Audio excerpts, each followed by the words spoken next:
ಮೇಲೆ ನೀವೇನ್ ನೋಡ್ತಿದ್ದೀರಿ, ಸಿದ್ದರಾಮಯ್ಯನವರು ಕೂಡ ಖರ್ಗೆ ಜೊತೆ ಒನ್ ಮೀಟಿಂಗ್ ಮಾಡಿ ಹೊರಗೆ ಬಂದಿರುವಂತದ್ದು. ಸಿದ್ದರಾಮಯ್ಯನವರಲ್ಲಿ ಭೇಟಿಯಾದ ಸಂದರ್ಭದಲ್ಲಿ ಈಗಷ್ಟೇ ನಿಮಗೊಂದು ಫೋಟೋವನ್ನ ತೋರಿಸಿದೆ. ಖರ್ಗೆ ಅವರ ಕೈಯಲ್ಲಿ ಒಂದು ಕಾಗದ ಇತ್ತು, ಒಂದು ಪತ್ರ ಇತ್ತು. ಆ ಪತ್ರದಲ್ಲಿ ಶಾಸಕರ ಸಹಿ ಇದೆಯಾ? ಆ ಪತ್ರದಲ್ಲಿ ಸಿದ್ದರಾಮಯ್ಯನವರ ಪರ ಸಹಿ ಹಾಕಿರುವಂತ ಶಾಸಕರ ಒಂದು ಪಟ್ಟಿನೇ ಇದೆಯಾ? ಇದು ನಮ್ಮ ಮನಸ್ಸಲ್ಲಿ ಮೂಡಿರುವಂಥ ಪ್ರಶ್ನೆ.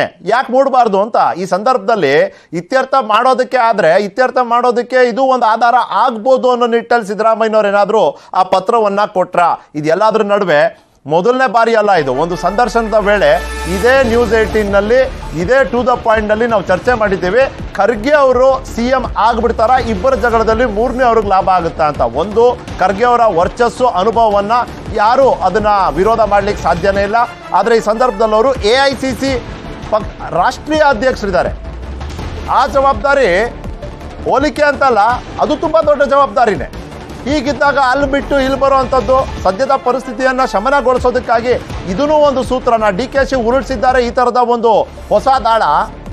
ಅವ್ರು ಹೇಳಿದ್ದಾರೆ, ಈಗ ಹಿಂದುಳಿದ ವರ್ಗ ಅಥವಾ ದಲಿತರ ಯಾರೊಬ್ರು CM ಆಗಬೇಕು ಅಂದರೆ ನೀವೇ ಆಗಿ, ನಿಮಗೆ ನನ್ನ ಸಂಪೂರ್ಣ ಬೆಂಬಲ ಇದೆ ಅನ್ನೋ ಮಾತನ್ನೇನಾದರೂ ಹೇಳ್ಬಿಟ್ರ? ಒಂದು ಕಡೆ ಸಿದ್ದರಾಮಯ್ಯನವರು ಒಂದು ಪಟ್ಟಿ ಕೊಟ್ಟರೆ, ಇನ್ನೊಂದು ಕಡೆ DK ಶಿವಕುಮಾರ್ ಅವರು ಒಂದು ಪಟ್ಟಿಯನ್ನು ಕೊಟ್ಟಿದ್ದಾರಂತೆ. ವಿರೋಧ ಪಕ್ಷದ ನಾಯಕರಾಗಿ, ರಾಜ್ಯದ ಮುಖ್ಯಮಂತ್ರಿಗಳಾಗಿ ಸಿದ್ದರಾಮಯ್ಯನವರ ಅವಧಿಯಲ್ಲಿ ನಡೆದಂಥ ಒಂದಷ್ಟು ಘಟನೆಗಳು, ಆ ಘಟನೆಗಳ ನಕಾರಾತ್ಮಕ ಪ್ರಭಾವ ಹೇಗೆ ಬಿತ್ತು ಪಕ್ಷದ ಮೇಲೆ, ಪಕ್ಷದ ಒಂದು ಇಮೇಜಿನ ಮೇಲೆ.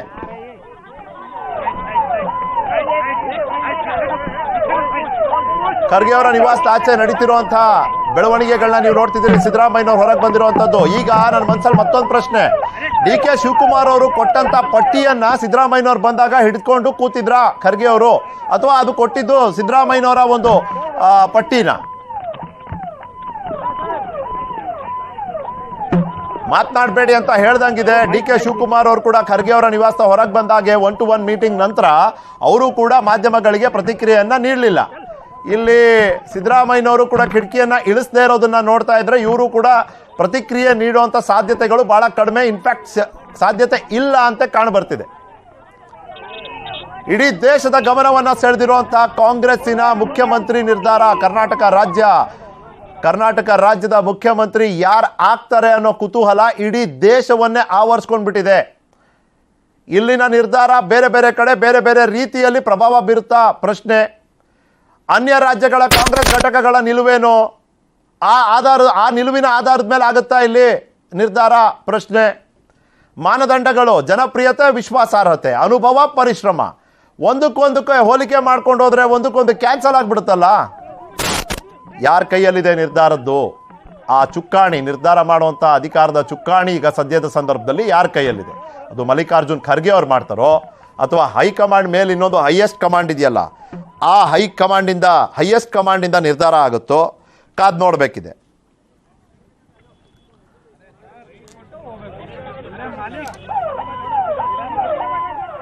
ಶಿವಕುಮಾರ್ ಸರ್, ಈಗ 2 ಮೀಟಿಂಗ್ ಆಯ್ತು, ಇಬ್ಬರದು ಮಾತನ್ನ ಕೇಳಿದ್ದಾರೆ ಖರ್ಗೆ ಅವರು. ಐಡಿಯಲಿ ಸ್ಪೀಕಿಂಗ್ ಇವತ್ತು ನಿರ್ಧಾರ ಆಗ್ಬೇಕಾ? ಇವತ್ತು ಹಾಗೆ ಆಗುತ್ತೆ ಅಂತ ಅನ್ಕೊಂಡಿದೀನಿ. ಯಾಕಂತಂದ್ರೆ ಇವರಿಬ್ಬರ ಅಭಿಪ್ರಾಯವನ್ನು ಸಂಗ್ರಹಿಸಿದ್ಮೇಲೆ now it is up to the mister Mallikarjun Kharge, Sonia Gandhi and Rahul Gandhi to decide and take a call. ಯಾಕಂತಂದ್ರೆ ಈಗ ಇವ್ರವ್ರದ್ದು ಏನೇನು ಅಭಿಪ್ರಾಯಗಳಿದಾವೆ ಎಲ್ಲ ಮಂಡಿಸ್ಬಿಟ್ಟಿದ್ದಾರೆ. ಇವ್ರಿಗೆ ಎಷ್ಟು ಸಪೋರ್ಟ್ ಇದೆ, ಏನ್ ಫ್ಯಾಕ್ಟರ್ಸ್ ಎಲ್ಲಾನು ಇವತ್ತು ಗೊತ್ತಿದೆ. ಆಮೇಲೆ ಖರ್ಗೆ ಅವರು 200 ಆಗಿರೋದ್ರಿಂದ ಅದ್ರ ಆಳ ಉದ್ದ ಗೊತ್ತಿದೆ. ಹಂಗಾಗಿ ಇವತ್ತು ಅದು ಬಗೆಹರಿಸಲೇಬೇಕಾಗಿದೆ ಇವತ್ತು. ಯಾಕಂತಂದ್ರೆ ಇನ್ನು ಫರ್ದರ್ ಸ್ಟ್ರೆಚ್ ಮಾಡಕ್ ಅವರು ರೆಡಿ ಇಲ್ಲ. ಆಮೇಲೆ ಇಡೀ ಬೇರೆ ಬೇರೆ ರಾಜ್ಯಗಳಲ್ಲಿ ಚುನಾವಣೆಗೆ ಹೋಗೋದ್ರಿಂದ ಇಂಥ ತಪ್ಪು ಸಂದೇಶಗಳು ಬೇರೆ ರಾಜ್ಯಕ್ಕೆ ಹೋಗ್ಬೋದು ಅಂತ ಅವ್ರಿಗೆ ಗೊತ್ತಿರುತ್ತೆ. ಮತ್ತೆ ಒಂದು ಚುನಾಯಿತ ಸರ್ಕಾರನ ಆದಷ್ಟು ಬೇಗನೆ ತರಬೇಕು ಅಂತ ಅನ್ಬಿಟ್ಟು ಅವ್ರಿಗೆ ಗೊತ್ತಿದೆ. ನನ್ಗನ್ಸುತ್ತೆ ಈ ಡಿಸಿಸಿವ್ ಮ್ಯಾಂಡೇಟ್ ಏನ್ ಕೊಟ್ಲು 135, that is the cause for all this thing ಅಂತ ಅನ್ಸ್ತಾ ಇದೆ. ಅಕಸ್ಮಾತ್ ಇವ್ರಿಗೆ ಏನಾದ್ರು 115, 116 ಬಂದು ನಿಂತಿದ್ರೆ ಇದೆಲ್ಲ ಈ ಸೀನ್ಗೆ ಅವಕಾಶ ಇರಲಿಲ್ಲ. ಒಂದ್ ದಿನದಲ್ಲಿ ಪ್ರಮಾಣ ಸ್ವೀಕರಿಸೋದು ಎದುರ್ಕೊಂಡು ಎಲ್ಲರನ್ನು they would have ಫಾಲೋನ್ on the line. ಇವಾಗ ಏನಾಗ್ಬಿಟ್ಟಿದೆ, 135 ಬಂದಿರೋದ್ರಿಂದ ಏನು ವೀರೇಂದ್ರ ಪಾಟೀಲ್ ಕಾಲದಲ್ಲಿ, ಬಂಗಾರಪ್ಪನವ್ರ ಕಾಲದಲ್ಲಿ, ವೀರಪ್ಪ ಮೊಯ್ಲಿ ಕಾಲದಲ್ಲಿ ನಾವು ನೋಡಿದ್ವಿ. ಆ ತರದ ಒಂದು ಕಡೆಗೆ ಏನಾದ್ರು ಹೋಗ್ಬಿಡುತ್ತೆ ಅನ್ನೋ ಒಂದು ಆತಂಕ ನನಗೆ. ಯಾಕಂತಂದ್ರೆ ಈ ನಂಬರ್ಸ್ ಇವರಿಗೆ ಒಂದು ಎಡ್ಜ್ ಕೊಟ್ಟಿರೋದು ಏನು ಆಡೋದಕ್ಕೆ. Correct. ಹಂಗಾಗಿ ಈಗ Mallikarjun Kharge definitely I am confident this will be resolved in another couple of hours ಅಂತ ಅನ್ಸುತ್ತೆ ನನಗೆ. ಅಲ್ಲ, ಬಹುಮತ ಅನ್ನೋದು ಒಂದು, ಸ್ಪಷ್ಟ ಬಹುಮತ ಅನ್ನೋದು ಇನ್ನೊಂದು, ಸುಭದ್ರ ಬಹುಮತ ಅನ್ನೋದು ಮತ್ತೊಂದು. ಇವಾಗ ಇವ್ರಿಗೆ ಸಿಕ್ಕಿರೋದು ಸುಭದ್ರ ಬಹುಮತ.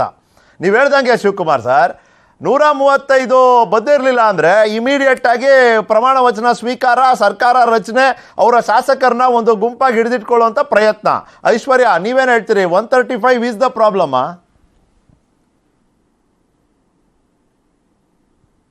ಐಶ್ವರ್ಯ ಅವ್ರಿಗೆ ಕೇಳ್ತಿದ್ಯಾ?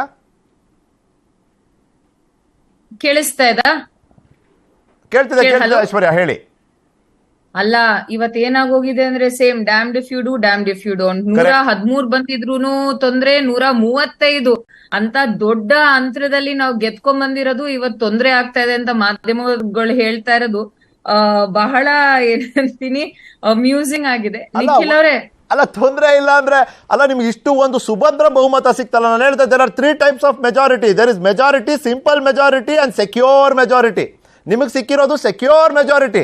ನಿಮಗೆ ಯಾವುದೇ ಆಪತ್ತಿಲ್ಲ, ಆಪರೇಷನ್ನಿನ ಆತಂಕ ಇಲ್ಲ. ಹಾಗಾಗಿ ನಿಮಗೆ ಗೊತ್ತಿದೆ, you can take your own sweet time, ತಗೊಳ್ಳೋಣ ಬಿಡಿ ಅಂತ. ಯಾರು nobody is taking their own sweet time. ನಮಗೂ ಗೊತ್ತು ನಮ್ ಜವಾಬ್ದಾರಿ ಏನಿದೆ, ನಮ್ ಕರ್ತವ್ಯ ಏನಿದೆ, ಏನ್ ಭರವಸೆಗಳು ನೀಡಿದೀವಿ ರಾಜ್ಯಕ್ಕೆ ಅಂತ. ಅದನ್ನ ನಾವು ತಗೊಂಡ್ ಹೋಗ್ಬೇಕು. ಆದಷ್ಟು ಬೇಗ ನಿರ್ಧಾರ ಆಗತ್ತೆ. ಬಹಳಷ್ಟು ರಾಜ್ಯಗಳಲ್ಲಿ ಇದೂ ಆಗಿಲ್ಲ. ಎಷ್ಟೋ ರೀತಿಯಲ್ಲೂ ಇನ್ನೂ ದೊಡ್ಡ ಸ್ಪಷ್ಟ ಬಹುಮತ ಇದ್ದಾಗ್ಲೂ ಅಸ್ಸಾಮಲ್ಲಿ ಎಷ್ಟು ದಿನ ತಗೊಂಡ್ರು ಹಿಮಂತ ಬಿಸ್ವ ಶರ್ಮಾನ್ ಮಾಡಕ್ಕೆ ಮುಖ್ಯಮಂತ್ರಿಯಾಗಿ? ನೀವು ನೋಡಿದೀರಾ ಏನಾಗಿದೆ ಅಂತ. ನಾವು ಕೇಳ್ತಾ ಇರೋದು, 2 ದಿನ ಆಗಿದೆ, ಒಂದ್ ಪ್ರಾಸೆಸ್ ಫಾಲೋ ಮಾಡಿದೀವಿ.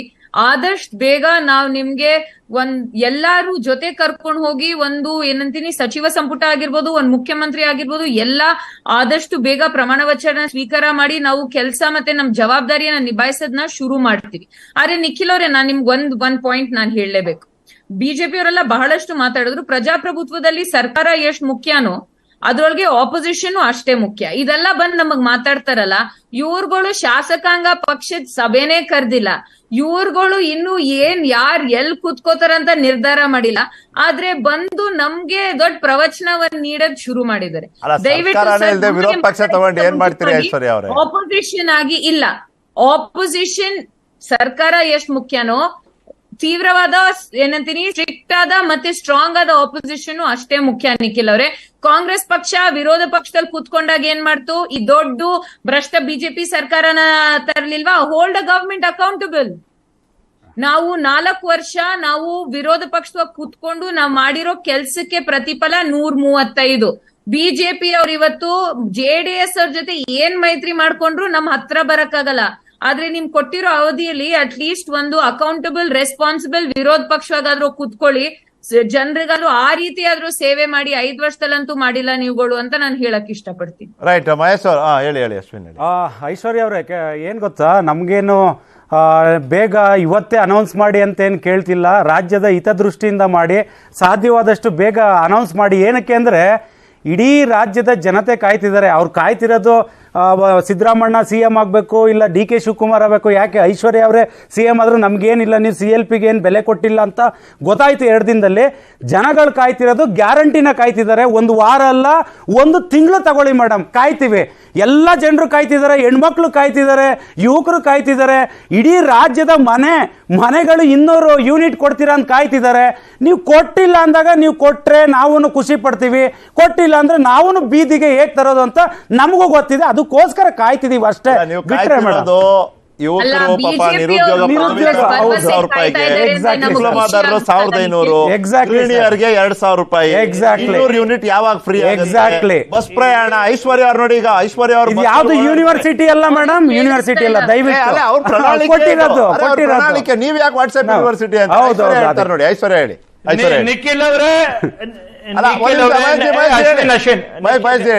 ನಾನು ಹೇಳ್ತೀನಿ, ಅವ್ರು ನಮ್ಮ ನೋಡಿ ಹೇಳಿ, ಅವ್ರು ನಮ್ಮ ಮೇಡಮ್ ಅವ್ರು ಹೇಳಿದ್ರು ನಮ್ಮ ಶಾಸಕಾಂಗ ಸಭೆ ಅಂತೇಳಿ. ನಮ್ಮ ಶಾಸಕಾಂಗ ಸಭೆಯನ್ನ ಇನ್ನೊಂದು 2-3 ದಿನದಲ್ಲಿ ನಾವು ಕರೆಯೋರಿದ್ದೀವಿ.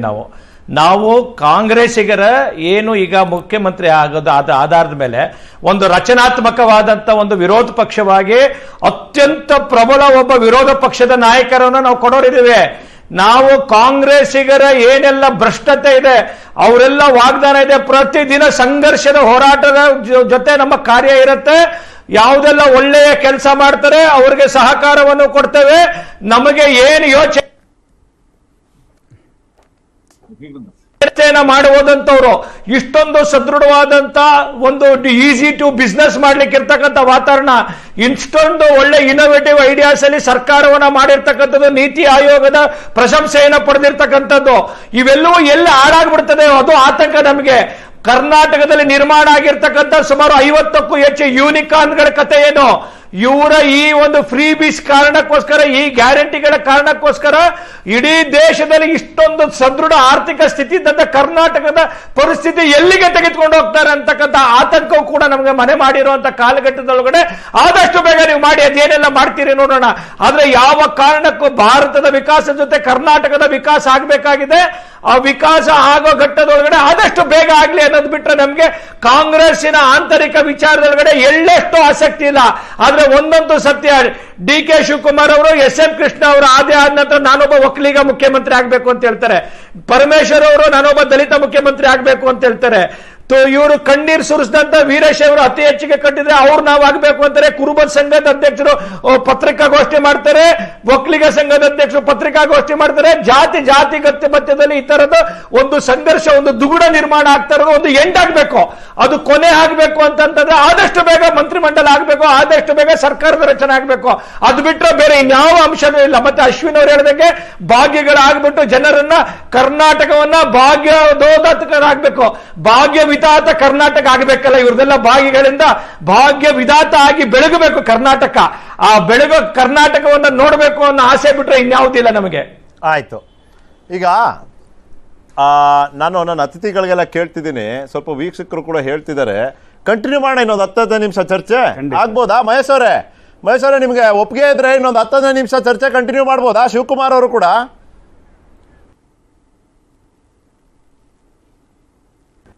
ಮಾಡಿ ಏನಿದೆ ಅಲ್ಲ, ಆಯ್ತು. ಹಾಗಾದ್ರೆ ನಾನೇ ಮುಖ್ಯ ಅಲ್ಲ, ಈ ಪಾಯಿಂಟ್ಗೆ ಬಂದ್ಬಿಡೋಣ. ಅಷ್ಟ ಕಷ್ಟ ಇದೆಯಲ್ಲ, ಒಂದು 8 ಪಾಯಿಂಟ್ ಮಾಡ್ಕೊಂಡು ಬಂದ್ವಪ್ಪ ಇಲ್ಲಿ. ಯಾಕೆ ಅಂತ ಶಿವಕುಮಾರ್ ಅವ್ರಿಗೆ ಕೇಳ್ತೀನಿ. ಸರ್, ಇಲ್ಲಿ ಶಾಸಕಾಂಗ ಪಕ್ಷದ ನಿಲುವಾಗಬೇಕಾ ಅಥವಾ ಹೈಕಮಾಂಡಿನ ನಿರ್ಧಾರ ಅದನ್ನ ಓವರ್ಟೇಕ್ ಮಾಡುತ್ತಾ, ಮಾಡಬಹುದಾ?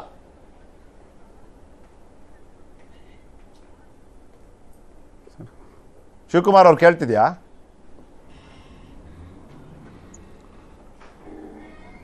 ಶಿವಕುಮಾರ್ ಸರ್, ನೀವು ಮ್ಯೂಟ್ ಮಾಡ್ಕೊಂಡ್ಬಿಟ್ಟಿದ್ದೀರಿ ಅನ್ಸುತ್ತೆ, ಕೇಳಿಸ್ತಿಲ್ಲ ನೀವು ಮಾತಾಡೋದು. ನಾನು ಕೇಳಿದೆ, ಶಾಸಕಾಂಗ ಪಕ್ಷದ ನಿರ್ಧಾರವನ್ನ, ಆ ಮತದಾನವನ್ನ ಓವರ್ಟೇಕ್ ಮಾಡ್ಬೋದಾ ಹೈಕಮಾಂಡ್? ಏನು ಸೌಂಡ್ ನಿಂತೋಯ್ತಲ್ಲ, ಯಾವ್ದೋ ಒಂದು ಫೋನ್ ರಿಸೀವ್ ಮಾಡ್ಬಿಟ್ಟೆ. ಈಗ ಕೇಳ್ತಿದ್ಯಾ ನಿಮ್ಗೆ? ಇಲ್ಲ, ಯಾವ್ದೋ ಒಂದು ಸರ್ ನನಗೆ ಕೇಳ್ತಿದೆ, ನಿಮ್ ವಾಯ್ಸ್ ಕೇಳ್ತಿದೆ ನನಗೆ. ಶಿವಕುಮಾರ್ ಸರ್, ನನಗೆ ಕೇಳ್ತಿದೆ.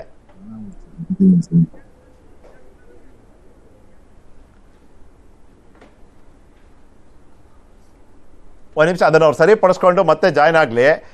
ಅಶ್ವಿನ್, ಸಿಂಪಲ್ ಆಯ್ತಾ, ಒಂದು ಶಾಸಕಾಂಗ ಪಕ್ಷದ ನಿರ್ಧಾರ ಇದೆ, ಇದನ್ನು ಓವರ್ಟೇಕ್ ಮಾಡ್ಬೋದು. ಯಾಕೆ ಅಂದರೆ ನಿಮ್ಮ ಪಕ್ಷದಲ್ಲೂ ಆ ಥರ ಆಗಿದೆ ಆಯಿತಾ. ರಾಜ್ಯಾಧ್ಯಕ್ಷರು ಒಂದು ಮಾತು ಹೇಳಿರ್ತಾರೆ, ಕುಮಾರಸ್ವಾಮಿ ಅವರು ಅದಕ್ಕೆ ಬೇರೆ ಹೇಳ್ತಾರೆ.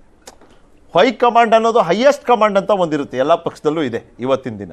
JP ನಡ್ಡಾ ಅವರಿದ್ದಾರೆ, ಅದಾದಮೇಲೆ ಅಮಿತ್ ಶಾ ಮೋದಿ ಅವರಿದ್ದಾರೆ, ಇಲ್ಲಿ ಮಲ್ಲಿಕಾರ್ಜುನ್ ಖರ್ಗೆ ಅವರಿದ್ದಾರೆ, ಅದಾದಮೇಲೆ ಸೋನಿಯಾ ಗಾಂಧಿ ರಾಹುಲ್ ಗಾಂಧಿ ಅವರಿದ್ದಾರೆ, CM ಇಬ್ರಾಹಿಂ ಅವರಿದ್ದಾರೆ, ಅದಾದಮೇಲೆ ದೇವೇಗೌಡ ಅವರು, ಕುಮಾರಸ್ವಾಮಿ ಅವರು, ರೇವಣ್ಣ ಅವರಿದ್ದಾರೆ. ಹೈಕಮಾಂಡ್ ಇದೆ, ಒಂದು ಹೈಯೆಸ್ಟ್ ಕಮಾಂಡ್ ಇದೆ. ಹಾಗಾಗಿ ನಾನು ಕೇಳಿದೆ, ಶಾಸಕಾಂಗ ಪಕ್ಷದ ನಿರ್ಧಾರ ಓವರ್ಟೇಕ್ ಆಗ್ಬೋದಾ? ಆಗಬಾರ್ದು ಸರ್, ಐಡಿಯಲಿ. ಸರ್, ಏನಕ್ಕೆ ಆಗಬಾರ್ದು ಅಂದರೆ ಅವರು ಒಂದು ಜನರಿಂದ ಆಯ್ಕೆಯಾಗಿ ಬಂದಿರ್ತಾರೆ, ಜನರು ಅವ್ರ ಮೇಲೆ ಒಂದು ಅತಿಯಾದ ವಿಶ್ವಾಸ ಇಟ್ಟಿರ್ತಾರೆ. ಅದು ಯಾವುದೇ ಪಕ್ಷಗಳಾಗಿರಲಿ, ಅವರು ಅಧಿಕಾರಕ್ಕೆ ಬರೋಂಥ ಹೊಸ್ತಿಲಲ್ಲಿ ಶಾಸಕಾಂಗ ಪಕ್ಷದ ನಿರ್ಧಾರ ಏನಾದರೂ ರಾಜ್ಯದ ಜನತೆಗೆ ಇದು ನಿರ್ಧಾರ ಅಂತ ಎತ್ತಿಡ್ದಿದೆ ಅಂದರೆ ಆ ಪಕ್ಷ, ಆ ರಾಜ್ಯದ ಜನತೆನೂ ಇಷ್ಟಪಡ್ತಾರೆ. ನಾವು ಯಾವುದೇ ಈಗ ನಮ್ಮಲ್ಲೂ ಕೆಲವು ಟೈಮ್ ಆಗಿದೆ ಇಲ್ಲ ಆಗಿಲ್ಲ ಅಂತ ಹೇಳಲಿಕ್ಕಾಗಲ್ಲ ಸರ್. ಕುಮಾರಣ್ಣವರು ತಗೊಂಡಂಥ ನಿರ್ಧಾರಗಳು ಇನ್ನು ಕಳೆದ ಬಾರಿನೂ ನೋಡಿದ್ದೀವಿ, 2004ರಲ್ಲೂ ನೋಡಿದ್ದೀವಿ. ಎಲ್ಲೂ ರಾಜ್ಯದ ಜನತೆ ತಪ್ಪು ಸಂದೇಶ ಹೋಗಬಾರ್ದು ಅಂತ ಹೇಳಿ ಕೆಲವು ನಿರ್ಧಾರಗಳನ್ನ ತಗೊಂಡಿದ್ದಾರೆ. ಹಾಗಂತ ಜನಗಳಲ್ಲಿ ಇಲ್ಲ ಬೇರೆ ಪಕ್ಷದವರು ಒಂದು ಗೂಬೆ ಕೂರಿಸ್ತಾರೆ, ಇಲ್ಲ ಅದು ಪದ್ಮನಾಭ ನಗರದಲ್ಲಿ ಆದರೂ ಕೂಡ ಅದು ಶಾಸಕರ ಒಂದು ಏನು ಚಿಂತನೆ, ಅವರ ಏನು ಅಭಿಪ್ರಾಯ ಅದು ಮುಂದೆ ಇರುತ್ತೆ ಸರ್. ಶಾಸಕಾಂಗ ಸಭೆದು ತೀರ್ಮಾನ ಬಿಟ್ಟು ಪೂಜ್ಯ ದೇವೇಗೌಡರು ಯಾವತ್ತೂ ಒಂದು ನಿರ್ಧಾರಕ್ಕೆ ಬಂದಿಲ್ಲ. ಇವತ್ತು ನಾವೇನಕ್ಕೆ ಪುನಃ ಹೇಳ್ತಿದ್ದೀನಿ, ನಾವು ಕಾಂಗ್ರೆಸ್ ಆಂತರಿಕ ವಿಚಾರಕ್ಕೆ ನಾವು ಹೋಗ್ತಿಲ್ಲ. ಶಾಸಕಾಂಗ ಪಕ್ಷದ ತೀರ್ಮಾನ ಅಂತ ಹೇಳಿದಂತ ಸಿದ್ದರಾಮಯ್ಯ ಅವರ ಆಂತರಿಕ ವಿಚಾರ ಅಲ್ಲ ರೀ, ನಮ್ಮ ಅಲ್ವಾ ಸರ್, ನಾನು ಹೇಳ್ತಿರೋದು ಅವರ ಆಂತರಿಕ ವಿಚಾರಕ್ಕೆ ನಾವು ಆಗ್ತಿಲ್ಲ, ಸಾರ್ವಜನಿಕವಾಗಿ ಅದಿರೋದ್ರಿಂದ ಚರ್ಚೆಗಿರೋದ್ರಿಂದ ಸರ್. ಇವತ್ತು ನೀವು ತಗೊಂಡಂತ 8 ಅಂಶಗಳಿದೆಯಲ್ಲ, ಇಡೀ ದಿನ ಕೂತ್ಕೊಂಡ್ರು ನಾಡಿನ ಜನತೆಗೆ ಅರ್ಥ ಆಗುತ್ತೆ. ಯಾಕೆಂತಂದ್ರೆ ಯಾವುದು ಒಂದು ಇಲ್ಲ ಸರ್. ಬೇಡಿಕೆ ಇರ್ಬೋದು, ಪ್ರಮುಖರ ಬೆಂಬಲ, ಶಾಸಕರ ಬಲಾಬಲ, ಕೇಂದ್ರದ ನಾಯಕರ ಬಲಾಬಲ, ಬೇರೆ ರಾಜ್ಯಗಳ ನಾಯಕರ, ಇಷ್ಟೆಲ್ಲ ನಾವು ತಗೊಂಡಾಗ ಮತ್ತೆ ಇನ್ನೊಂದು ತಗೊಂಡ್ರಿ, CM ಆಗಿದ್ರಿ, 5 ವರ್ಷ ನೀವು CM ಆಗಿದ್ರಿ, ಪುನಃ ವಿರೋಧ ಪಕ್ಷದ ನಾಯಕರಾಗಿದ್ದೀರಾ, ಬಿಟ್ಕೊಡಿ ಅಂತ ಒಬ್ರು ಅಧ್ಯಕ್ಷರು ಕೇಳೋದ್ರಲ್ಲಿ ತಪ್ಪಿಲ್ಲ. ನೀವು 8 ಅಂಶಗಳೇನು ತಗೊಂಡಿದ್ದೀರಾ ಸರ್, 8 ಅವರ್ ಡಿಸ್ಕಸ್ ಮಾಡಿದ್ರು ನಾಡಿನ ಜನತೆಗೆ ಅರ್ಥವಾಗುತ್ತೆ. ನೀವು ಯಾವುದು ನೀವು ಇಲ್ಲಿ ಕೂತ್ಕೊಂಡಿಲ್ಲ, ಒಂದು ವಿರೋಧ ಪಕ್ಷ ಸ್ಥಾನವಾಗಿ ನೀವು ಕೆಲಸ ಮಾಡ್ತಿದ್ದೀರ ವಿನ, ಕಾಂಗ್ರೆಸ್ ಅವರು ಮೊದಲು ಹೇಳಿದ್ರು ತಾಳ್ಮೆ ಇರಬೇಕು. ದಯವಿಟ್ಟು ಒಂದು ದೃಶ್ಯ ಮಾಧ್ಯಮಗಳಿಂದಾನೇ ಅವ್ರು 135 ಸ್ಥಾನಗಳಿಗೆ ಹೇಗೆ ಅವರ ಅಧ್ಯಕ್ಷರು, ಅವರ ಒಂದು ವಿರೋಧ ಪಕ್ಷದ ನಾಯಕರು ಹೋರಾಡಿದ್ರು ಸರ್, ಹಾಗೇನೆ ನೀವು ವಿರೋಧ ಪಕ್ಷ ಸ್ಥಾನದಲ್ಲೇ ಕೂತ್ಕೊಂಡಿಲ್ಲ. ಬ್ರೇಕಿಂಗು, ಮಲ್ಲಿಕಾರ್ಜುನ ಖರ್ಗೆ ಅವ್ರ ಜೊತೆ ಮತ್ತೊಂದು ರೌಂಡಿನ ಮೀಟಿಂಗ್ ಆಗುತ್ತೆ. ಕಗ್ಗಂಟನ್ನ ಬಿಡಿಸ್ಲಿಕ್ಕೆ ಆಗ್ಲಿಲ್ಲ ಇವತ್ತಿನ ಮೀಟಿಂಗ್ ಅಲ್ಲಿ. ನಾಳೆ ಸಿದ್ದರಾಮಯ್ಯ ಅವರು DK ಶಿವಕುಮಾರ್ ಅವರ ಜೊತೆ ಮತ್ತೊಂದು ಮೀಟಿಂಗ್ ಮಲ್ಲಿಕಾರ್ಜುನ್ ಖರ್ಗೆ ಅವರ ನೇತೃತ್ವದಲ್ಲಿ. ಈ ಬಾರಿ ಇಬ್ರು ಒಟ್ಟಿಗೆ ಕರೆಸಿ ಮಾತನಾಡ್ತಾರ ಅಥವಾ 1 by 1 ಇವತ್ತು ಮಾಡಿದ್ರಲ್ಲ ಆ ರೀತಿ 1 by 1, 1 to 1 ಸರ್? ಹಾಗಾದ್ರೆ ಸಿದ್ದರಾಮಯ್ಯನವರು ಮಾತಾಡ್ತಾ ಇಲ್ಲ. ಸಿದ್ದರಾಮಯ್ಯನವರು ಸಿಟ್ಟಾಗಿದ್ದಾರೆ. ಸಿದ್ದರಾಮಯ್ಯನವರ ಮುಖದಲ್ಲಿ ಎಲೆಕ್ಷನ್ ರಿಸಲ್ಟ್ ದಿನ ಕಂಡಂತ ಆ ನಗು, ಬೀಗ್ತಿದ್ರಲ್ಲ ಗೆಲುವಿನ ಸಂತೋಷದಲ್ಲಿ, ಬಹಳ ಸಂತೋಷವಾಗಿ ನಾವು ನೋಡಿದ್ವಿ ಅದನ್ನ. ಆದರೆ ಇವತ್ತಿನ ದಿನ ಸಿದ್ದರಾಮಯ್ಯನವರು ಸಿಟ್ಟಾದಂಗಿದ್ದಾರೆ. ನಿನ್ನೆ ಸಂಜೆ DK ಶಿವಕುಮಾರ್ ಅವರ ಮುಖದಲ್ಲಿ ಯಾವ ಒಂದು ಎಕ್ಸ್ಪ್ರೆಷನ್ ಅನ್ನ ನಾವು ಕಂಡುವೋ ಅದಕ್ಕೆ ಸಮಾನವಾದಂಥ ಒಂದು ಎಕ್ಸ್ಪ್ರೆಷನ್ ಅನ್ನ ಇವತ್ತು ನಾವು ಸಿದ್ದರಾಮಯ್ಯನವರ ಮುಖದಲ್ಲಿ ಕಾಣ್ತಿದ್ದೀವಿ. ಸಿಟ್ಟಾಗ್ಬಿಟ್ರು ಅವರು, ಸಿಟ್ಟಾಗಿದ್ದಾರೆ ಸಿದ್ದರಾಮಯ್ಯನವರು. ಏನಾಯ್ತು ಆ ಸಭೆಯಲ್ಲಿ ನಮಗೂ ಗೊತ್ತಿಲ್ಲ. ಆದರೆ ಏನಾಗಿದೆ ಅಂತ ಅಲ್ಲಿ ನನ್ನ ಕಲೀಗ್ ಚಿದಾನಂದ್ ಪಟೇಲ್ ಇದ್ದಾರೆ, ಡೆಲ್ಲಿಯಿಂದ ಲೈವ್ ರಿಪೋರ್ಟ್ ತರ್ತಿದ್ದಾರೆ. ಚಿದಾನಂದ್, ನನ್ನ ಧ್ವನಿ ಕೇಳ್ತಿದ್ರೆ ನಿಮಗೆ, ಇಬ್ಬರ ಜೊತೆನೂ ಮೀಟಿಂಗ್ ಆಯಿತು. ಒಬ್ರು ನೀವೇ CM ಆಗಿ ಅನ್ನೋ ದಾಳ ಉರುಳಿಸಿದ್ರೆ, ಇನ್ನೊಬ್ರು ಮಾಧ್ಯಮಗಳ ಮೇಲೆ ಸಿಟ್ಟಾಗ್ಬಿಟ್ಟಿದ್ದಾರೆ. ಸಿಟ್ಟಾಗುವಂಥದ್ದು ಏನಾಗಿರ್ಬೋದು ಅಂತ. ಪ್ರಮುಖವಾಗಿ DK ಶಿವಕುಮಾರ್ ಅವರು ಯಾವುದೇ ಕಾರಣ ಕೂಡ ಮುಖ್ಯಮಂತ್ರಿ ಹುದ್ದೆಯನ್ನು ನಾನು ಬಿಟ್ಕೊಡಲ್ಲ, ಯಾವ ಕಾರಣಕ್ಕೂ ಬಿಟ್ಕೊಡಲ್ಲ. ಒಂದು ವೇಳೆ ಮುಖ್ಯಮಂತ್ರಿ ಹುದ್ದೆಯನ್ನು ಬಿಟ್ಕೊಡ್ತೀನಿ ಅಂತ ಹೇಳಿದ್ರೆ ಮಲ್ಲಿಕಾರ್ಜುನ್ ಖರ್ಗೆ ಅವರು ಮುಖ್ಯಮಂತ್ರಿ ಆಗ್ತಾರೆ ಅಂತ ಹೇಳಿದ್ರೆ ನಾನು ತ್ಯಾಗವನ್ನ ಮಾಡ್ತೀನಿ. ಯಾಕಂತ ಹೇಳಿದ್ರೆ ತಾವು ಪಕ್ಷಕ್ಕಾಗಿ ದುಡಿದಿರ, ಸುಮಾರು 5 ದಶಕ ಅಂದ್ರೆ 50 ವರ್ಷ ಪಕ್ಷದ ಕೆಲಸವನ್ನ ಮಾಡಿದ್ರ, ನಿಮ್ಗಾದ್ರೆ ಬಿಟ್ಕೊಡ್ತೀನಿ ಅಂತ ಹೇಳಿ ಮಲ್ಲಿಕಾರ್ಜುನ್ ಖರ್ಗೆ ಅವರಿಗೆ ಹೊಸ ಆಸೆ ನೋಟಿಸುವ ಮುಖಾಂತರ ಹೊಸ ತಾಳವನ್ನ ಉರುಳಿಸುವಂತದ್ದು. ಈ ಎಲ್ಲದರ ನಡುವೆ ಕೂಡ ಶಾಸಕರ ಅಭಿಪ್ರಾಯ ತೆಗೆದುಕೊಂಡಿದ್ದ, ಶಾಸಕರು ಯಾರ ಪರವಾಗಿ ನಿಂತಿದ್ದಾರೆ ಅವರಿಗೆ ನೀವು ಶಾಸಕ ಪಕ್ಷದ ನಾಯಕನನ್ನಾಗಿ ಮಾಡ್ಬೇಕಂತ ಹೇಳಿ ಸಿದ್ದರಾಮಯ್ಯವರು ಒತ್ತಾಯ ಮಾಡುವಂತದ್ದು. ಇದರ ಬೆನ್ನಲ್ಲೇ DK ಶಿವಕುಮಾರ್ ಅವರು ಸಿದ್ದರಾಮಯ್ಯ ವಿರುದ್ಧ 2006ರಿಂದ ಇಲ್ಲಿವರೆಗೆ ಅವರು ಮುಖ್ಯಮಂತ್ರಿ ಆದ ಅವಧಿಯಿಂದ ಹಿಡಿದು 2 ಬಾರಿ ವಿಪಕ್ಷ ನಾಯಕ ಆಗಿರುವಂತದ್ದು ಮತ್ತು 2006ರಿಂದ ಇಲ್ಲಿಯವರೆಗೆ ಪಕ್ಷದ ಅನೇಕ ವಿಚಾರಗಳಲ್ಲಿ ಅವರು ನಡೆಸಿಕೊಂಡ ರೀತಿ ನೀತಿಗಳು ಮತ್ತು ಅವರು ಅನುಭವಿಸಿದಂತ ಅಧಿಕಾರಗಳು ಅವೆಲ್ಲವನ್ನು ಕೂಡ ವಿವರವಾಗಿ ಬುಲೆಟ್ ಪಾಯಿಂಟ್ಸ್ ಗಳನ್ನ ಮಾಡುವ ಮುಖಾಂತರ ಸಿದ್ದರಾಮಯ್ಯ ವಿರುದ್ಧ ಚಾರ್ಜ್ ಶೀಟ್ ರೀತಿಯಲ್ಲಿ ಒಂದು ದೂರನ್ನ ಕೊಟ್ಟಿರುವಂತದ್ದು. ಈ ಎಲ್ಲದರ ನಡುವೆ ಕೂಡ ಈಗಾಗಲೇ ಚುನಾವಣೆ ಮುಗಿದು 3 ದಿವಸ ಆದ್ರೂ ಕೂಡ ಹೊಸ ಸರ್ಕಾರ ರಚನೆ ಆಗಿಲ್ಲ ಅನ್ನೋದು ಹೈಕಮಾಂಡ್ಗೆ ದೊಡ್ಡ ತಲೆನೋವಾಗಿ ಪರಿಣಮಿಸಿರುವಂತದ್ದು. ಹಾಗಾಗಿ ಕೆಲವೊಂದ್ ಕಡೆ ಇಬ್ಬರ ನಡುವೆ ನಾಳೆ ಸಂಧಾನ ಸಭೆ ಏರ್ಪಡಿಸಲಿಕ್ಕೆ ತೀರ್ಮಾನ ಮಾಡುವಂತದ್ದು.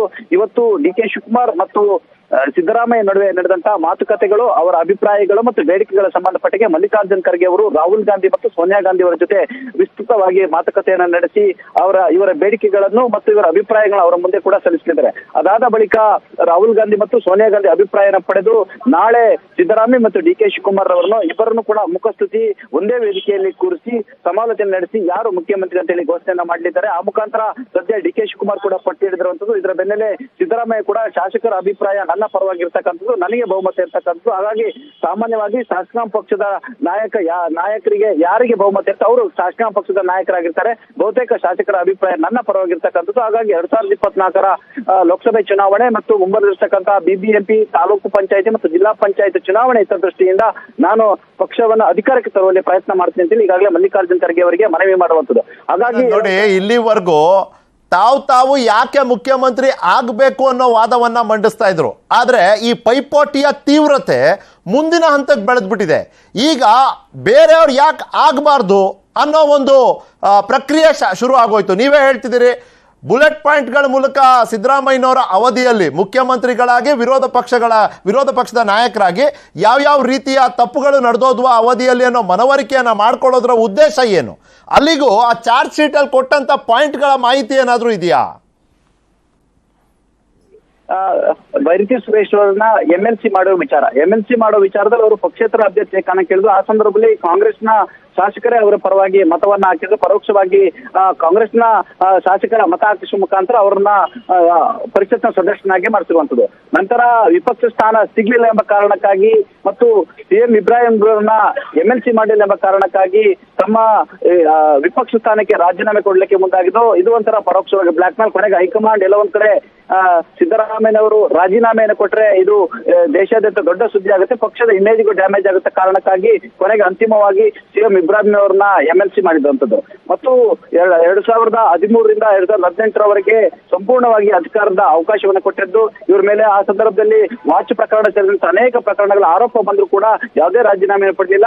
ಎಲ್ಲ ಒಂದ್ ಕಡೆ ಏಕಪಕ್ಷೀಯವಾಗಿ ಕೆಲವೊಂದ್ ಕಡೆ ನಡ್ಕೊಂಡಿರುವಂತದ್ದು. ಮತ್ತು ಅಂದಿನ ಇಡೀ ಗೃಹ ಇಲಾಖೆಯನ್ನ ಗೃಹ ಸಚಿವರು ಇದ್ರು ಕೂಡ ಪರಮೇಶ್ವರ್ ಮತ್ತು ರಾಮಲಿಂಗಾರೆಡ್ಡಿ ಅಂತವರು ಇದ್ರು ಕೂಡ ಕೆಲವೊಂದ್ ಕಡೆ ಗೃಹ ಖಾತೆಯನ್ನ ಕೆಂಪಯ್ಯನವರು ಕೊಡುವ ಮುಖಾಂತರ ಕೇವಲ ಹೆಸರಿಗಷ್ಟೇ ಸಚಿವರನ್ನಾಗಿ ಮಾಡ್ಕೊಂಡಿರುವಂತದ್ದು. ಮತ್ತು ಇನ್ನು ಉಳಿದಂತೆ ಅನೇಕ ಆರೋಪಗಳು, ಡಿನೋಟಿಫಿಕೇಶನ್ ಆರೋಪಗಳಿರ್ತಕ್ಕಂಥದ್ದು, ಸ್ವಜನ ಪಕ್ಷಪಾತ ಆರೋಪಗಳಿರ್ತಕ್ಕಂಥದ್ದು ಮತ್ತು ಕಾಂಗ್ರೆಸ್ ಪಕ್ಷಕ್ಕೆ ಎಲ್ಲಿ ಅನುಕೂಲ ಆಯ್ತು ಎಲ್ಲಿ ಅನಾನುಕೂಲ ಆಯ್ತು ಇವರಿಂದ ಅನ್ನುವ ಒಂದು ಬಹಳಷ್ಟು ವಿವರಣೆ ಇರತಕ್ಕಂಥ ಚಾರ್ಜ್ ಶೀಟ್ ಅನ್ನ ಸಲ್ಲಿಸುವ ಮುಖಾಂತರ ಮುಖ್ಯಮಂತ್ರಿ ಹುದ್ದೆ ಅನ್ನೋದು ಇದು ಎಲ್ಲೊಂದ್ ಕಡೆ ಪೂರ್ವಜರ ಆಸ್ತಿ ಅನ್ನೋ ಮುಖಾಂತರ ಇವರಿಗೇನು ಫಿಕ್ಸ್ ಆಗಿದ್ಯಾ, ಒಂದ್ಸಾರಿ ಮಾಡಿ ಆಗಿದೆ, ಮತ್ತೆ ಇವ್ರನ್ನ ಮಾಡ್ಬೇಕಾ, ಮತ್ತೆ 5 ವರ್ಷ ವಿಪಕ್ಷದ ನಾಯಕರಾಗಿದ್ದಾರೆ, ಮತ್ತು ಕೂಡ ಇವರಿಗೆ ಅವಕಾಶವನ್ನ ಕೊಡ್ಬೇಕಂತ ಹೇಳಿ DK ಶಿವಕುಮಾರ್ ಹೇಳಿರುವಂತದ್ದು. ಹಾಗಾಗಿ ನಾನು ಯಾವುದೇ ಕಾರಣ ಕೂಡ ಮುಖ್ಯಮಂತ್ರಿ ಹುದ್ದೆಯಿಂದ ನಾನು ವಿಮುಖನಾಗಲ್ಲ, ನನಗೆ ಮುಖ್ಯಮಂತ್ರಿ ಹುದ್ದೆ ಬೇಕು ಅನ್ನೋ ಮುಖಾಂತರ ಎಲ್ಲೊಂದ್ ಕಡೆ ಮುಖ್ಯಮಂತ್ರಿ ಹುದ್ದೆ ಸಿಗ್ಲಿಲ್ಲ ಅಂತ ಹೇಳಿದ್ರೆ ನನಗೆ ಯಾವ ಹುದ್ದೆಯೋ ಅಗತ್ಯ ಇಲ್ಲ ಅನ್ನೋ ಮುಖಾಂತರ ಪರೋಕ್ಷವಾಗಿ ಅಂತಹದ್ದೇನಾದ್ರೂ ಘಟನೆ ನಡೆದ್ರೆ ನಾನು KPCC ಅಧ್ಯಕ್ಷ ಸ್ಥಾನಕ್ಕೂ ಕೂಡ ರಾಜೀನಾಮೆ ಕೊಡುವ ಮುಖಾಂತರ ನಾನು ಸಾಮಾನ್ಯ ಕಾರ್ಯಕರ್ತನಾಗಿರ್ತೀನಿ ಅನ್ನೋ ಮುಖಾಂತರ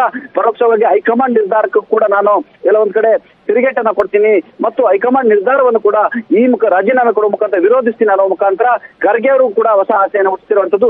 ದಲಿತ CM ಆಗೋದಾದ್ರೆ ಅಥವಾ ನೀವು ಮುಖ್ಯಮಂತ್ರಿ ಆಗೋದಾದ್ರೆ ನಾನು ತ್ಯಾಗ ಮಾಡ್ತೀನಿ, ನಿಮ್ಮ ಪರವಾಗಿ ನಿಲ್ತೀನಿ, ಎಲ್ಲ ಶಾಸಕರನ್ನು ಒಪ್ಪಿಸ್ತೀನಿ ಅನ್ನೋ ಮುಖಾಂತರ ಎಲ್ಲೊಂದ್ ಕಡೆ ಮಲ್ಲಿಕಾರ್ಜುನ್ ಖರ್ಗೆ ಅವರು ಕೂಡ ಮುಖ್ಯಮಂತ್ರಿ ಆಸೆಯನ್ನು ಹುಟ್ಟಿಸಿರುವಂತದ್ದು. ಆ ಮುಖಾಂತರ DK ಶಿವಕುಮಾರ್ ಅವರು ಹೊಸ ದಾಳವನ್ನು ಉರುಳಿಸಿರುವುದು ಅಂತ ಹೇಳಿದ್ರು ತಪ್ಪಾಗ್ಲಾರ್ದು. Nikhil, thank you Chidanand. ಮತ್ತೊಮ್ಮೆ ಬರ್ತಿರ್ತೀವಿ ನಿಮ್ಮ ಬಳಿ ಅಪ್ಡೇಟ್ಗಳಿಗಾಗಿ, ಲೈವ್ ರಿಪೋರ್ಟ್ಗಳಿಗಾಗಿ. ಮತ್ತೊಂದು ಸಭೆ ನಾಳೆ. ಇವತ್ತಿನ ಸಭೆಯಲ್ಲಿ ಕಗ್ಗಂಟನ್ನ ಬಿಡಿಸ್ಲಿಕ್ಕೆ ಆಗಲಿಲ್ಲ, ಹಾಗಾಗಿ ಕೆಲವ್ರ ಮುಖದ ಮೇಲೆ ಗಂಟು ಮೂಡ್ಬಿಟ್ಟಿದೆ. ನಾವು ಗಮನಿಸ್ತಿರೋಂಥ ಬೆಳವಣಿಗೆಗಳು ದೆಹಲಿಯಲ್ಲಿ ಆಗ್ತಿರೋವಂಥದ್ದು. ರಾಜ್ಯದ ಮುಖ್ಯಮಂತ್ರಿ ಯಾರು 135 ಸೀಟ್ ಗೆದ್ದ ಮೇಲೂ, ಒಂದು ಸುಭದ್ರ ಬಹುಮತವನ್ನು ಪಡ್ಕೊಂಡ ಮೇಲೂ ಪಕ್ಷದ ಆಂತರಿಕ ವ್ಯವಸ್ಥೆ ಒಂದು ಅವ್ಯವಸ್ಥೆಯಿಂದ ಪೀಡಿತವಾಗಿಬಿಟ್ಟಿದೆಯಾ ಅನ್ನೋ ಪ್ರಶ್ನೆ ನಮ್ಮ ಮುಂದೆ. ಶಾಸಕಾಂಗ ಪಕ್ಷದ ನಿರ್ಧಾರನ, ಹೈಕಮಾಂಡ್ ನಿರ್ಧಾರನ, ಸಮುದಾಯಗಳ ಬೆಂಬಲ ಇರೋರಿಗೆ ಒಲವ ಅಥವಾ ಇಲ್ಲಿವರೆಗೂ ಪರಿಶ್ರಮವನ್ನು ವಹಿಸಿ ತಮ್ಮ ಸಂಪನ್ಮೂಲವನ್ನು ಹೂಡಿಕೆ ಮಾಡಿ ಪಕ್ಷವನ್ನು ಗೆಲ್ಲಿಸೋದ್ರಲ್ಲಿ ಒಂದು ಪಾತ್ರವನ್ನು ನಿಭಾಯಿಸಿದವರು. ರಾಜಕೀಯ ಅನುಭವ ಅನ್ನೋದು ಇಲ್ಲಿ ಒಂದು ಮಾನದಂಡ ಆಗುತ್ತಾ? ಜನಪ್ರಿಯತೆ ಅನ್ನೋದು ಮಾನದಂಡ ಆಗುತ್ತಾ? ವ್ಯಕ್ತಿತ್ವ ಅನ್ನೋದು ಮಾನದಂಡ ಆಗುತ್ತಾ? ಯಾವ ಆಧಾರದ ಮೇಲೆ ಈ ನಿರ್ಧಾರ ಮಾಡಲಿಕ್ಕಿದೆ ಕಾಂಗ್ರೆಸ್ಸಿನ ಹೈಕಮಾಂಡ್? ಬ್ರೇಕ್ ನಂತರ ಕೊನೆ ಸುತ್ತಿನ ಚರ್ಚೆ.